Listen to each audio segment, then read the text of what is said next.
All right, it's July 13th here. We're live. This is Sharif Yunus here with Dr. Kevin Majors. And Kevin, how's everything going? Going well, Doing all right? Sharif. Yeah, it's Awesome. super humid here. Yeah. Well, that might relate to our topic for today, which is anxiety. Perhaps humidity makes you anxious. We'll get into that later. Makes me Uh, sweat. They both make me yeah. sweat. That's the hidden connection there. So, well, let's just dive in because I think anxiety is obviously very commonly experienced. Would you call it a psychological disorder, Kevin, or No, I anxiety call it an disorder? emotion. It's Emotion. an Okay, emotion. so it's a It's widely an emotion. experienced emotion, and maybe some people Mhm. have the experience of feeling anxious about things, worrying about things, ruminating, and I sometimes do, and I'm worried it's a permanent trait. My greatest fear would be to have this for my whole life. To actually, second greatest fear, my greatest fear is to be tired for my whole life. Um, but so is anxiety, this emotion, is it like a permanent trait? Are people just naturally more prone to worrying? It's a great question. I tend to see these things as always being super shapeable.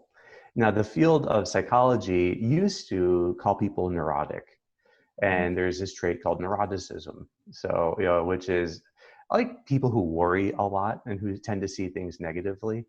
Neuroticism, technically, I see more as habitual complaining. So Okay. people who are just always seeing the dark side, always complaining and making everything hard. That's kind of what used to be called neurotic. I don't like the word. I mean, it's just a label. Yeah. And if someone actually labeled themselves neurotic, that would just encourage the wrong things, which would be, it would be like saying, it's just who I am. I just worry all the time. And I just Yeah. am always talking about the things that worry me. And so I think we can say that if people have a habit of worrying, that habit can be reversed. And they can learn to respond in a different way to the same things that trigger their worrying. Mm-hmm. So now, so you can change the behavior. Can you change the underlying emotions? I mean, so you may say, okay, I can stop worrying actively, or I can stop avoiding things, but maybe the underlying anxiety is the emotion, and that can be shaped too, right? So to truly be able to change the underlying emotion, Mm-hmm. you have to most deeply be willing to set aside your goal of getting rid of that emotion and always focus on positive goals. Essentially focus on what's the best thing I could do with all this energy, and then how could I shape that to be generous with others. So if you find a way to channel your energy into love and generosity and being encouraging and these things, I think, like, for instance, people who have social anxiety, the number one thing that they can do is when they go to a new social setting, try to be encouraging of others, Mm-hmm. because you can do that no matter how you feel. And it lets them stop having the goal of no anxiety in social settings or meeting people with no anxiety. That's like a Like, false goal. it is. And so people who get anxiety disorders, they are hard to work with to the extent that they're unwilling to let go of those outcomes. You have to completely let go of the outcome of getting rid of your anxiety. And then, because as long as that's there, you're treating it as something bad, as something to be Mm-hmm. got rid of. And it's hard to use the adrenaline. Ultimately, anxiety is just adrenaline that you're viewing negatively. If instead you could say, you know what, I'm going to, like, say, with social anxiety, I'm going to this party, then, and I'm going to get some adrenaline, and that's going to actually help me to look people in the eye, to get to know them, to sustain interest and Mm-hmm. attention in them. I'm just going to use it to help me sustain attention in the other people. It primes my memory so I can remember things better and talk about things. It makes me a little funnier. All these things, like adrenaline does all these great things. Just use it. Mm-hmm. As long as you have this thing, though, that I insist on having no anxiety, you're stuck with anxiety. Right. Could we actually? I'd be interested because you kind of gave us a sort of new definition of anxiety that maybe people aren't familiar with, which is anxiety is unused adrenaline. I was wondering if you could give us three definitions of anxiety. The first would be like what people might commonly think of it as, like if you The ask an emotion of anxious, fear. the emotion Yeah. of fear. Okay. Yeah. And then is there a commonly accepted definition in psychology textbooks or manuals of? So I think that if you talk, well, it would probably overlap. Sometimes people distinguish fear and anxiety, and Mhm. they say fear is of some imminent threat that's really like some impending threat that's coming at you, and Okay. anxiety is more free floating. But I think it's a false distinction because you just have the perception of a threat that Mhm. sounds the alarm, and that alarm is what people call anxiety. So Okay. the alarm is your body getting you ready for fight or flight, or to perform at your best. It depends on how you're kind of viewing the situation. Mhm. So if there's no real threat there, and you know that or there's no physical threat. Let's say you're going to take a math test, and so now you get a lot of adrenaline before the exam. Well, as long as you say bring it on, then that adrenaline helps you perform. If you try to calm yourself down, you turn it into something negative, and then that's what you call anxiety. Mhm. So I don't know if there's so I wouldn't say I don't like distinguishing fear from anxiety. So essentially you have the emotion. The behavior that goes with it is habitual worry. And so if you talk about generalized anxiety disorder, that's just the habit of worry. And so the people who are generally anxious, you could say, are the people who are habitually worrying about things, which is kind of going over things again and again. It's problem solving that gets stuck. So you just keep kind of ruminating on the problem. So rumination typically is what we use the word to describe when you're just cogitating about the past. And then worrying is when it's about the future. In Mhm. either case, your attention is not in the present moment, it's somewhere else. And when you're worrying, your attention is on these infinite possible catastrophes in the future. Right. So you could call that catastrophizing, because people are always just thinking of how awful something is going to be if it turns out that way. Mhm. So, and then we talk a lot about, well, that anxiety is like deepens or is diminished by the cycles that are created by your behavior. So if you approach the trigger of anxiety and you embrace the challenge and you can say, really bring it on, then your anxiety is going to tend to decrease over time. Whereas if you generally avoid the trigger, and you avoid the challenge, then your anxiety is going to get worse over time. Do these other maybe like they're not really behaviors how I normally think about it, but they're kind of patterns of thought, worrying and ruminating and cogitating. Does that also tend to increase your anxiety, or is it also just a form of avoidance behavior? How does that relate to like deepening anxiety? So I think that worrying, when you get down to it, actually is a form of avoiding anxiety, but Mm-hmm. it's even more subtle. It's that you're avoiding the present emotion, the feeling you have, and you're trying to escape your attention going to the feeling by keeping your attention captured in words in your head. Mm-hmm. And so warriors often, if you ask them, where in your body do you feel anxiety? They say, it's just in my head. So I often say that warriors are decapitated. So everything is just in the head. Uh-huh. And they don't feel it in their chest, which is where they ideally would process it. Mm-hmm. Because if you're worrying about something, say you're worrying that, let's say that there's a loved one is coming back from some dangerous trip, and you're just worried that they get back safely. Mm-hmm. Okay, so then if you would just accept the feeling and let yourself feel the feeling, it would actually run its course. So, and to the extent that you open up to the emotion, it would tend to settle down. And then you would still be hoping that that things turn out well, but you wouldn't get physically anxious every time the thought occurs of, I hope they're okay, what if something bad happens. But as long as people are in their head spinning, that kind of gentle passing of the emotion doesn't take place because they're distracted from the emotion. And so I've had patients who were like, had been worrying for so many years that in a period of a week or two, learned how to undo it. And they said it was the most amazing discovery. Every time their worrying got triggered, they just instead went down from their head into their chest and opened up to the feeling there. And then everything just naturally ran its course. So they could just feel the anxiety start to unwind. So in order to feel better when you have anxiety, you have to feel it better. You get better at feeling the emotion of it. The other thing, like an image, is that the worry, when it occurs, is like, imagine it's like some kind of dandelion, okay, that, and there's a top part, which is the flower, and then there's the roots.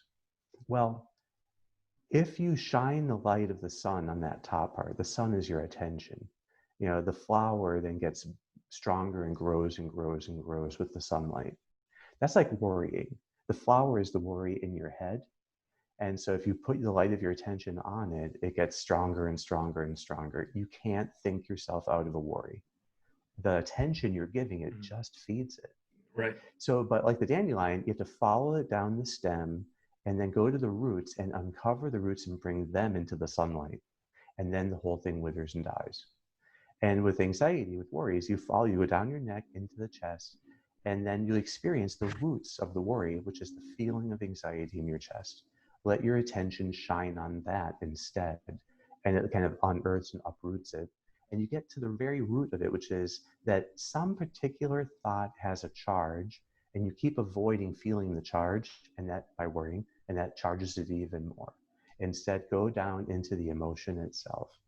So people, the more dominion people have over their attention and can deliberately direct it to feeling the worry, the emotion of, the tightness in the chest that comes when they get anxious, then the faster they can habituate that whole threat label and retrain themselves that even though I may not want this to happen, it's not an imminent threat. So I don't need to get my heart racing over it. Okay, great. So now we have that as kind of, this is how you respond to anxiety. So you're not trying to eliminate anxiety. That's already getting off kind of with the wrong mindset.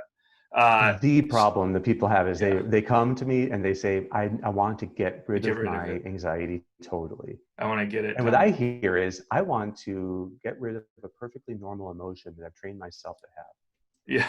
Well, let's not like try to, like do a lobotomy here and get rid of some emotion. Let's just retrain yourself the other way so that you don't have it so much. These things are all, anxiety is not a trait. It's a state of training. Mm-hmm. It's just a state that you've gotten into, and it's completely untrainable.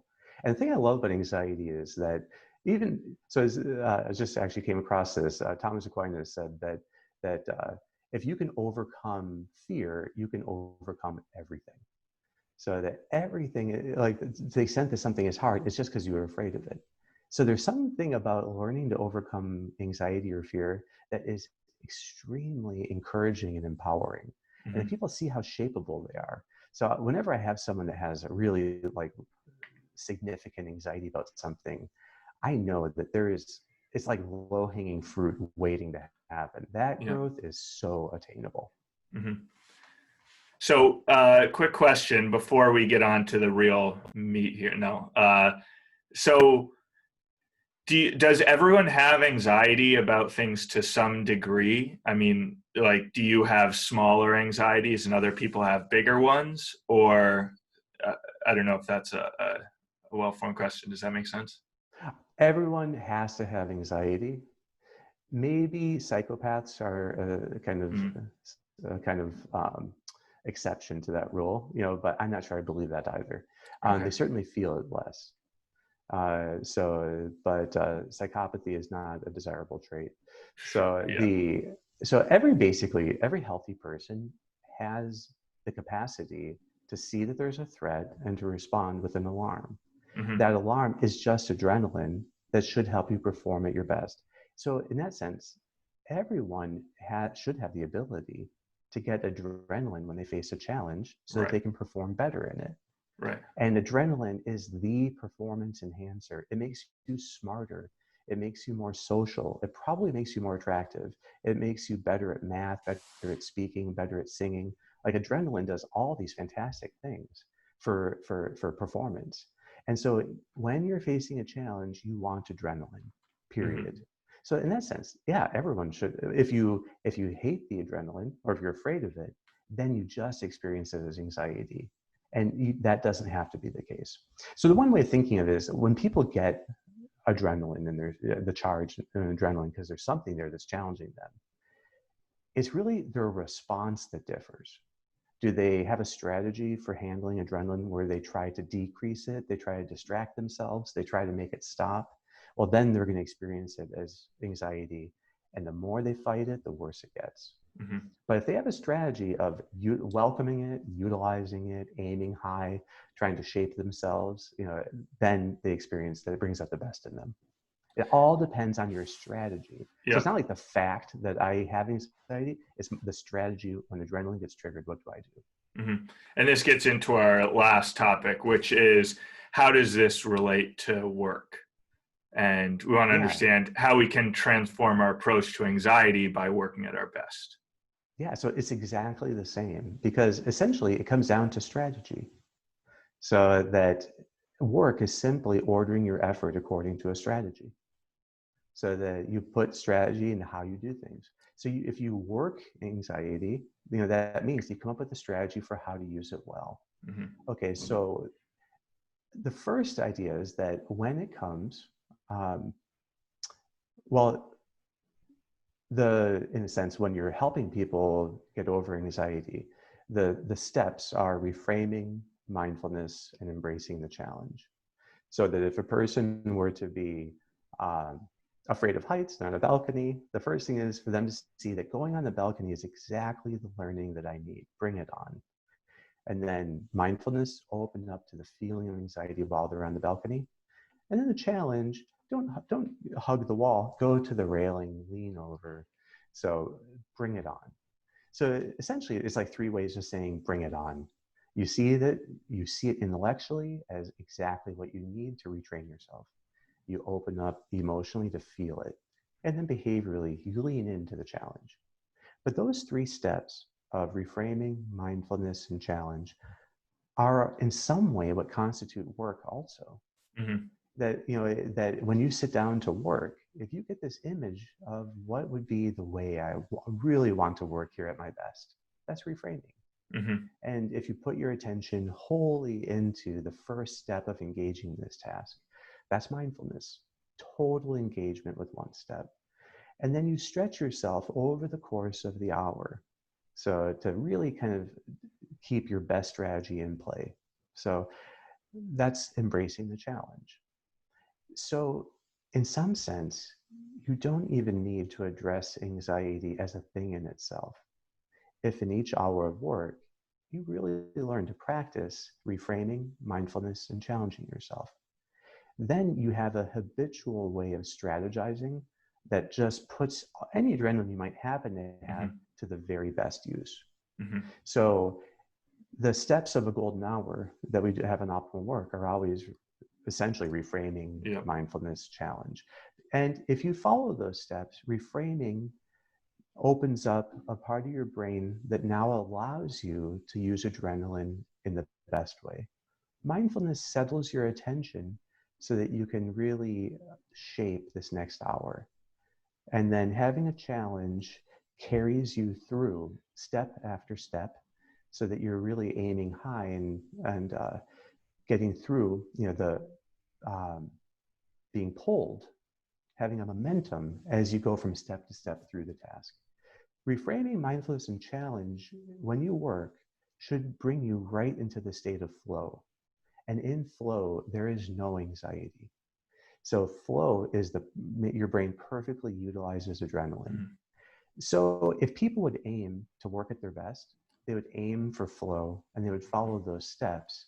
They actually wouldn't have anxiety. They would be learning through each hour of work how to practice the fundamental skills Hmm. that then allow them to thrive on any challenge. And what can be done in work could be done in it could be done in a party, it could be done in life, Right. but it always is reframing, mindfulness challenge. Right. Yeah, it's so great because work is often one of the things that people are going to get anxious about, like a deadline that they might not hit or some conversation with the boss or something. These are situations that might make you anxious, but then actually through that you can practice. So not eliminating or getting rid of the anxiety, but using the adrenaline to perform at your best, Yeah. So learning you to see work the it. opportunity, you bring your attention wholly into the present, Yeah. and then you challenge yourself step by step to really give your best Yeah. in this hour. But that would work in any setting. Yeah. Well, that's awesome. Thanks so much, Kevin. It's great to hear about the connection between anxiety and work, because that's where a lot of the model behind OptimalWork came from. Absolutely. You can It, always transform anxiety by working at your best. yeah. Awesome. So we'll be back next Monday. So looking forward to it. Thanks so much, Kevin. And thanks All right. everyone Thanks, Sharif. for tuning in.